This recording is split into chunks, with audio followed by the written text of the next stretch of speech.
Hey guys, it's Dr. Sakira. I wanted to take a few minutes to talk to you about how you can make a decision as to whether your company is in a crisis to cash flow.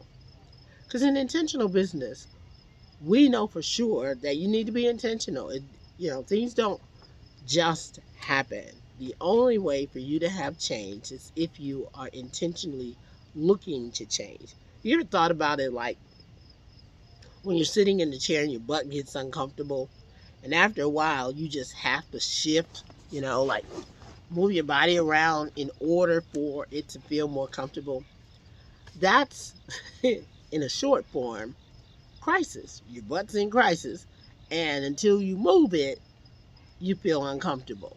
Well, that's the same kind of thing in terms of the principle that is in place when you need to shift from crisis to cash flow. Now, I want you to know the three things you're going to look for are inconsistency in your cash flow, operational inconsistency, or an inconsistent strategy. So, hear what I'm saying. You're going to have a cash flow inconsistency, you're going to have an operational inconsistency, or you're going to have a strategy that's inconsistent. And how you know that is when you look at your cash flow, the first sign is that your cash flow does like this. It's in, it's out. You got some, you don't have some. One month you're making money, the next month you're not making money. Your revenue is coming in, but it is unpredictable as to when it comes in. One month you're thriving, and then the next month you're barely being able to pay your bills. If you look at it from the perspective of a gardener, which if y'all know me, you know that I like to think of it as gardening. You're inconsistent in tending to your garden. You'll know that when one month your garden is green everywhere, and then the next thing you know, the edges of your plants are brown or they're yellow. Now, why would you say brown or yellow? Because brown is a sign that it's not getting enough water, and yellow is a sign that it's getting too much water. So you got overwatering or underwatering. That is the same thing that happens when you're talking about your business.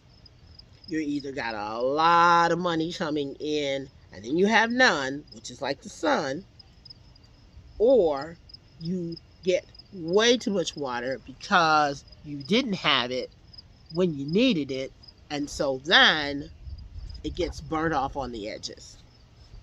The next operational crisis that you can look for in your business is when you're always putting out fires. Your staff, your team, yourself, you guys run around like a chicken with your head cut off. This is a sign of inconsistent operations. What happens? You have late payments, you have missed deadlines, you have unhappy customers. Usually, that is a sign of a deeper structural issue. And remember, we're looking at system, structure, strategy, and solutions. So in this case, your operational chaos is caused by inconsistent structure and inconsistent systems. And then the last one is that there might be an inconsistent strategy, which would cause you not to be able to grow. When you find that, you got to have a long-term, clear strategy for growth.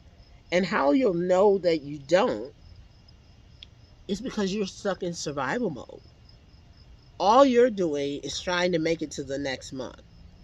You don't have a strategy for lead generation, for lead conversion, for customer retention, or for upselling.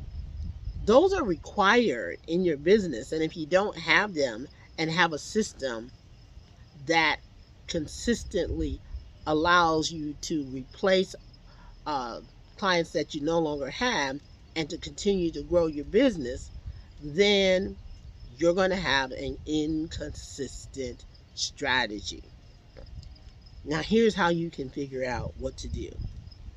These things are some things that most people as business owners, as seasoned business owners, haven't been in the business for 3, 5, 10 years, you kind of move away from doing these things. And the problem with that is that as you move away from it, you forget that it's even necessary. The first one is a systems audit. When I say systems audit, I'm saying look at the things like billing, like client onboarding, like project management. What are the systems that you use year in, year out, day in, day out? What are the methodologies that you use to deliver the same level of product and the same level of service to your clients all the time? I think about one of my clients um, that was in the mastermind who was always chasing new staff. When I say chasing new staff, I mean like he was always having to hire new staff. He did not have a consistent strategy for hiring in staff as he got new clients. So getting new clients was a good thing, so he could always sell. But getting the staff that he needed to ensure that the people were there to deliver the service and make sure that he had a training system and a billing system and an onboarding system that allowed him to ensure that each new employee knew exactly what they were supposed to do, how they were supposed to do it, and when was not there. Doing an audit helps you to see the gaps in your business. It helps you identify if you have a consistent process, but there's a time when the clients aren't being called back, or perhaps there is a delay in when the clients receive their products. If you don't identify those inconsistencies, you're going to wind up in crisis. You also could wind up in crisis if you don't audit your system to see if you can improve. Where can you get better?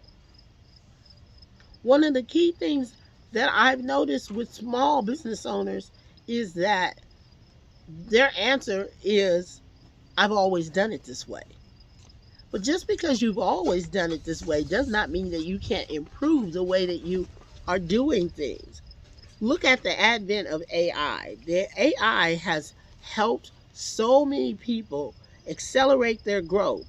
But I know numerous business owners who refuse to use AI to help them outline methods to sell, to market, to streamline their operations, to create processes and methodologies that they can use to deliver services because they've always done it the old way. This is 2024 and beyond. You need to be getting with the times.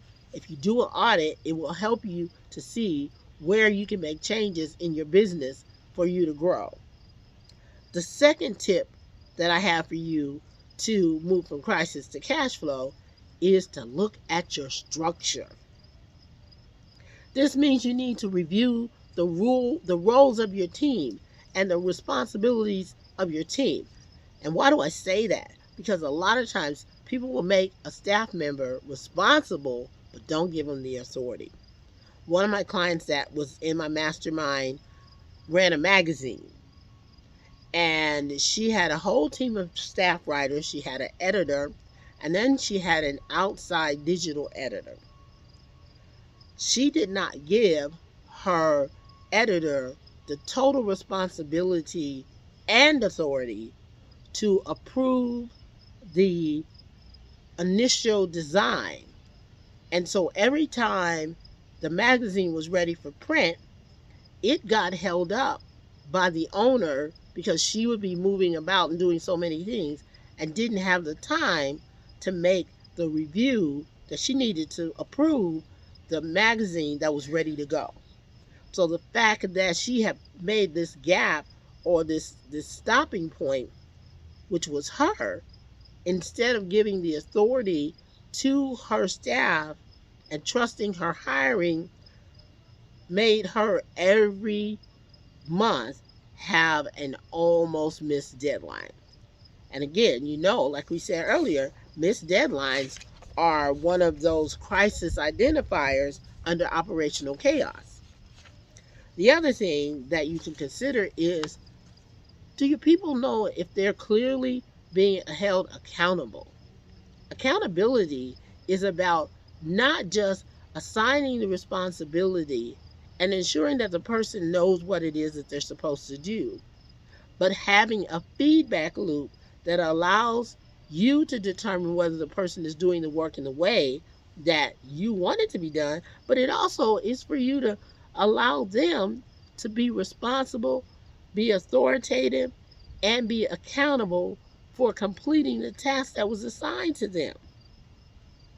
A strong organizational structure is the key to scaling your business and avoiding crisis, because it sets up a plan for growth for the company as well as the employees.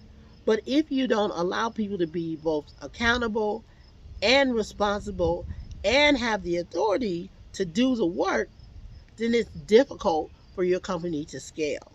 And remember, your old employees will teach your new employees how to function inside your company.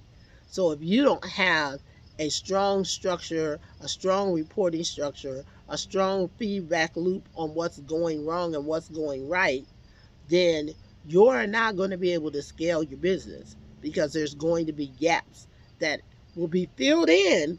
Guarantee you they'll be filled in. But what they will be filled in with are the perceptions of the old employees, which means if they don't have the right perception, they fill in the gaps with their perception, which may not be what you want as the business owner. The third tip that I want to give you is to develop a plan for strategic growth. Where do you want to be in 1 year, 3 years, 5 years? And what steps do you need to take to get there?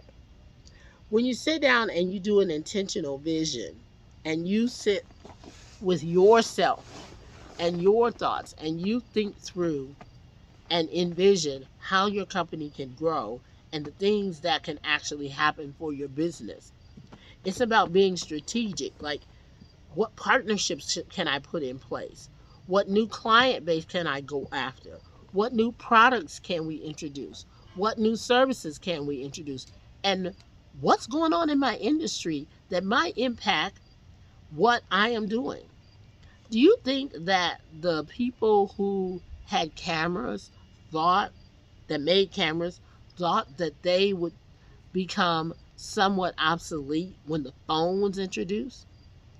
But had they spent time seeing where the camera could go in terms of how it would move from a actual physical camera to a phone, they, as the manufacturer of the cameras, like the camera, the Vivitar, or the camera, the Kodak, or the camera, the Polaroid, probably could have maintained market share or more of the market share had they been willing to review and study how the changes in the marketplace were going to impact them. So as a business owner, you've got to have a plan. With the right plan, you can guide your business from crisis to consistent growth, but only if you take the time to get your head out of the business and work on the business, to be intentional about the actions that you take in order to move from crisis to cash flow. Well, that's it for today. Just remember, over the next few weeks, we're going to be diving deep into the 4 areas of growth for a business, and that is system, structure, strategy, and solutions. And so that you can understand that you can transform your business from crisis to cash flow, but only if you're intentional. Make sure you subscribe and stay tuned for more actionable advice on how to take back control of your business. I'm Dr. Sakira. Let's see you on the other side of change.